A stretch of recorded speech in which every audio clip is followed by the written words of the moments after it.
તો આખરે પ્રવાસીઓ દહેશતમાં છે। પહેલગામનો જે આતંકી હુમલો થયો ત્યારબાદ પ્રવાસીઓ ભયમાં છે। રાજકોટથી જમ્મુ કાશ્મીર ફરવા ગયેલા લોકો અટવાયા છે। રાજકોટના 2 યુગલો શ્રીનગરમાં અટવાયા હોવાની માહિતી મળી રહી છે। પ્રવાસી મહિલાએ પોતાની વ્યથા વર્ણવી છે। આતંકી હુમલા બાદ પ્રવાસીઓમાં ખૂબ જ ડર જોવા મળ્યો। વતન પરત ફરવા માટે પ્રયાસો કરી રહ્યા છે લોકો। મારું નામ રુચિ છે। હું મારા ફેમિલી સાથે અહીંયા આવેલી છું કાશ્મીરમાં।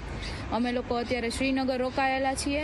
અમે લોકો અહીંયા ફસાઈ ગયા છીએ કેમ કે કેવી રીતે કે અમે લોકો અહીંયાથી ક્યાંય નીકળી નથી શકતા।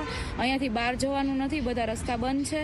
અહીંયાથી અમને લોકોને ફ્લાઇટ બી નથી મળતી, વેઇટિંગ આવે છે અને ફ્લાઇટનું ભાડું બી બહુ છે જે 25 થી 30 હજાર રૂપિયા લે છે। એટલે અમે લોકો અહીંયા રસ્તાથી કે બીજો કે રસ્તો નથી કે અમે અહીંયાથી બહાર નીકળી શકીએ। અમે અત્યારે અહીંયા છીએ સેફ અને અમારી બારે બી સારી એવી સિક્યોરિટી છે, પણ અમે મોદી સાહેબથી વિનંતી કરી રહ્યા છીએ કે તમે લોકો જે લોકોની સાથે આવું બનેલું છે એ લોકોને ન્યાય આપજો, ઘરમાં ઘૂસીને એને મારજો।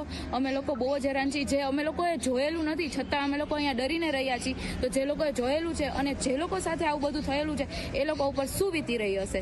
તો અમે લોકો ખૂબ જ અહીંયા સલવાયેલા લાગીએ છીએ કે અમે લોકો અહીંયાથી ઘરે કેમ પહોંચીશું। જે અમારા ઘરના લોકો બી અમે લોકો ટેન્શન કરી રહ્યા છીએ કે અમારા છોકરાઓ ત્યાં ફરવા ગયા છે તો અમે લોકો અહીંયાથી નીકળીએ કેવી રીતે। જે અમારે ફ્લાઇટમાં જવાનું છે તો ફ્લાઇટમાં 2-3 દિવસનું જે વેઇટિંગ આવી રહ્યું છે, ફ્લાઇટ બી બહુ મોંઘી છે, કોસ્ટલી છે, તો અમારા લોકોને ઘરે જવું કઈ રીતે।